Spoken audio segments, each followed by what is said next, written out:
Good morning, good morning. Hello, everyone. Happy Thanksgiving to you. Today is Wednesday, the day before Thanksgiving, and I will not be up. I am Clarissa Myers, and many of my friends know me as Reese. I manage Reese's domain, and I just wanted to say to you all, if I don't, well, I will say it at the end again too, for those of you jump on later. But today, I do have a continuation of what I shared yesterday.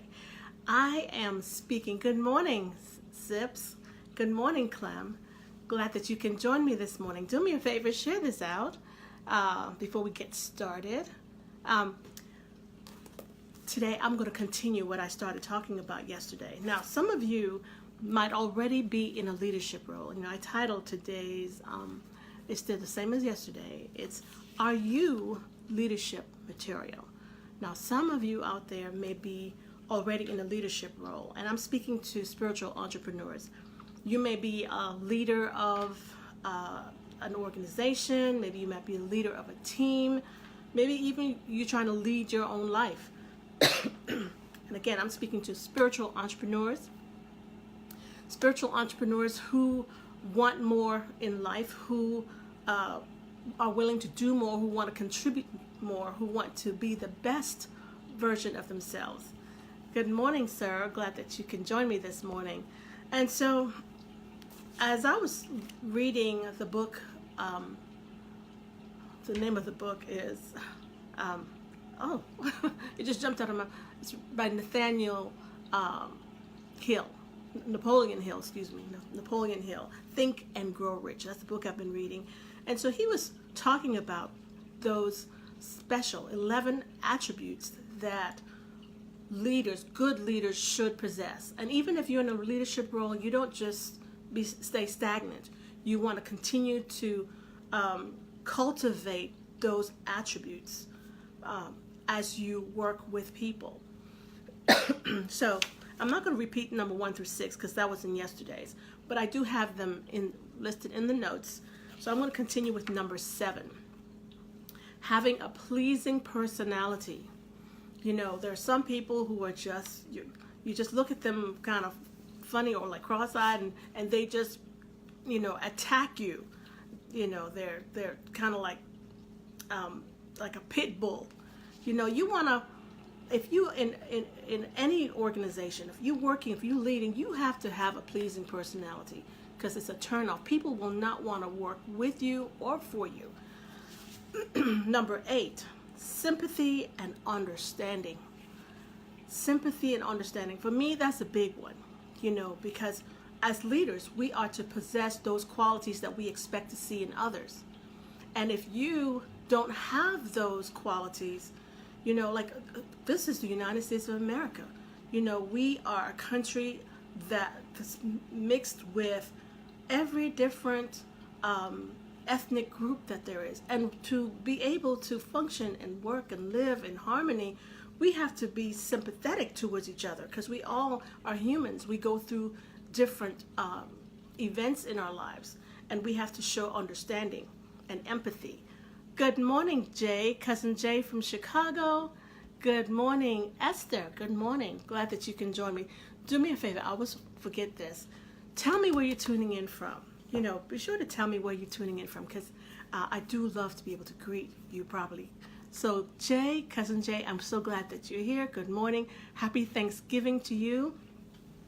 And I'll come back and give that a little special at the end. So I'm just talking about those 11 important qualities that we need to, whether you're in a leadership role right now or not, but maybe you may be in later, or you are already in a leadership role in your life right now because you're leading your life.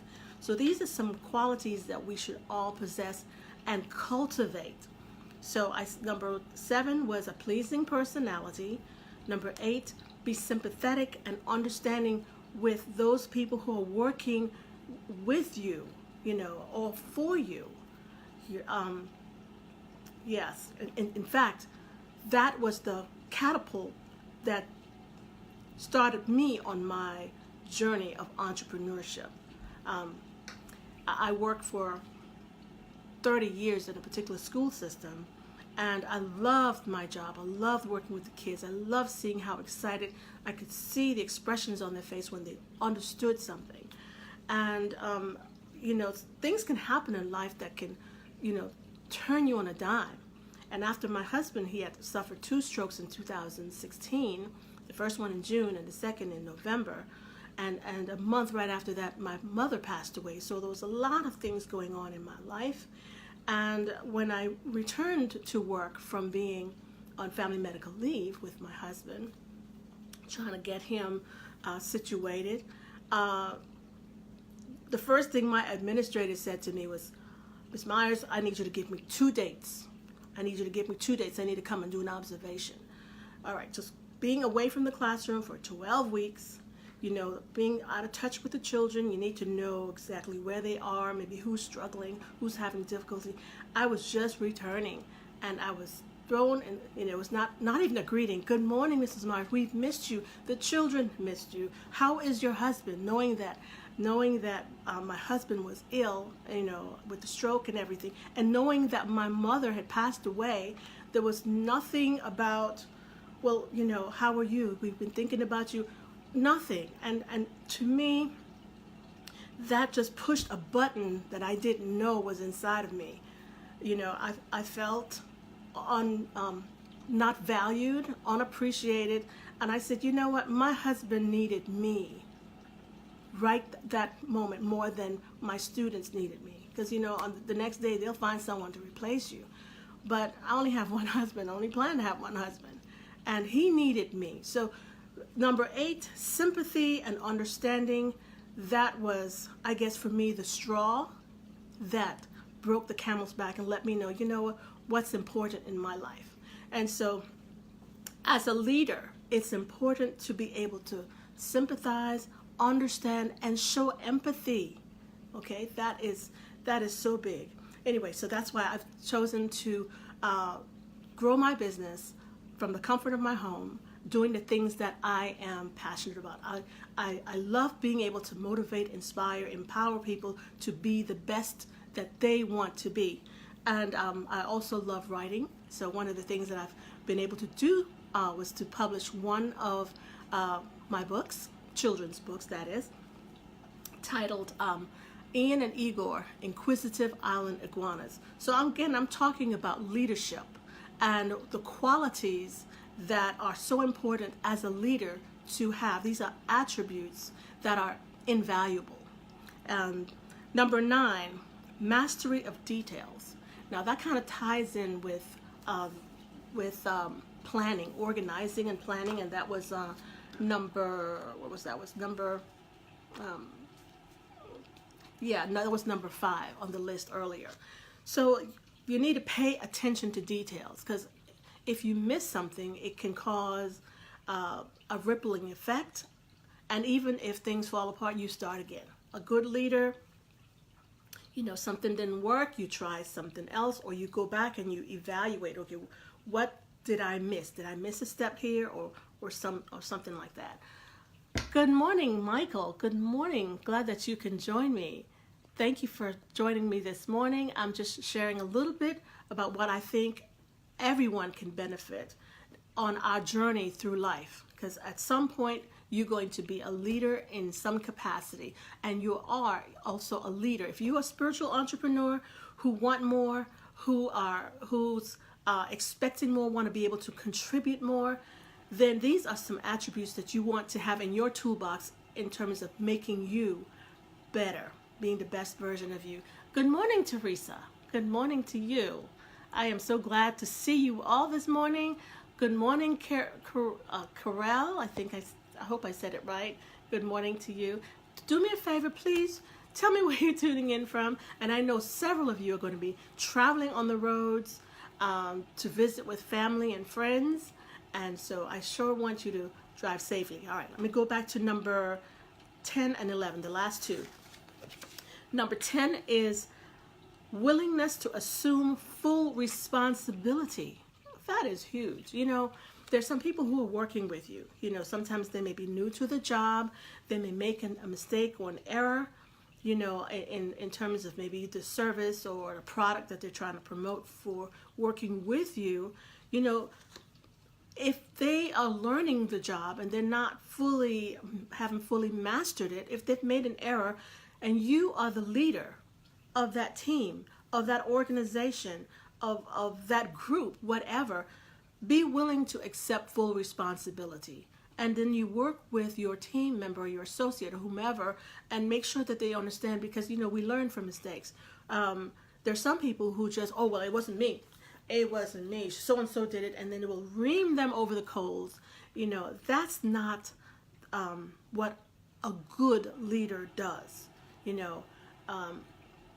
He or she accepts full responsibility and let the person know, whoever is offended or whatever, I'm so sorry. We will make sure that does not happen again, or to show good faith, maybe do something, because you've ever heard that saying that the customer is always right. Well, that helps to take your business a long way. That was number 10. Number 11 was cooperation. Having a spirit of cooperation helps not just you to get along with those who you're working with or who you are leading, but you are able to get much more accomplished by cooperating. Listen, hear other people out, because we don't have all the answers. Collective minds working together is more powerful and can accomplish more than just one single mind or one entity. So you want to foster or encourage cooperation where people are willing to share their expertise or their ideas, and not feel that, well, you know what, I know everything, and no, this is not, I think you get the idea of what I'm saying. And here's a quote that Napoleon Hill said: leadership calls for power. There's some people who are power hungry, but they don't know how to use or exert that power. Let me finish the whole quote. Leadership calls for power, and power calls for cooperation. These are just 11 attributes that are important for any leader. And so I don't know if any of what I've shared with you resonates with you, or if you found any value, but it would be great if you would share this out, because just as you found value, someone else might. And we're on this journey called life, and part of our journey is working on developing ourselves, our skill sets, our talents to the best that we can. I'm sorry, I missed some people here. Thank you. I'm glad that you joined me, Michael Cox. Good morning to you, and Homa. Good morning, Homa. Thank you for joining me this morning. So in the description somewhere, I do have a link to Facebook live streaming, which is what I'm doing right now. A year and a half ago, you would never have believed I was camera shy. I was afraid of the camera, but I felt within myself that there was so much more to me than just being a teacher. We all have, many of us are multi-talented, and we need to develop all of our skills, all of our talents, and use them to benefit or to help others. And so I knew that being able to get over being camera shy was something important for me to be able to move forward. And if you have some idea, if you have a message, if there's something within you that is just burning, that you feel that you want to share with others, but you feel that being able to come live is hindering you, I am hosting a 5-day Facebook challenge, Facebook Live challenge next week, November 26th through the 30th. That was just for 5 days. And if you would like to be a part of that challenge, put a 1 in the comments. Put a 1 in the comments if you would like to participate in this 5-day Facebook challenge. I'm here to support you and help you to get comfortable, feel comfortable with yourself and be able to do it successfully. I'm also offering an opportunity to take a look at your Facebook page or your profile page if you have a business page, and offer suggestions of how you can make it more attractive. If that is something that interests you, put a 2 in the comments. So that's what I have for you this morning. Talking about leadership. Are you leadership material? We all are leadership material, but we have to develop it. It has to be cultivated, and so that we can be more impactful in the lives of those around us. Let's see. So I thank you for joining me today. I will not be with you tomorrow and Friday because I will be doing, as many of you are, enjoying time with family and friends. And I just wanted to leave this text. It's in a scripture. It says, "Oh, give thanks unto the Lord, for he is good. He is worthy." So use this time, we don't take anything that we have for granted, because we were and are still blessed. Thank you for joining me. I'll see you on Monday, November 26th at 8 o'clock. See you then. Bye now.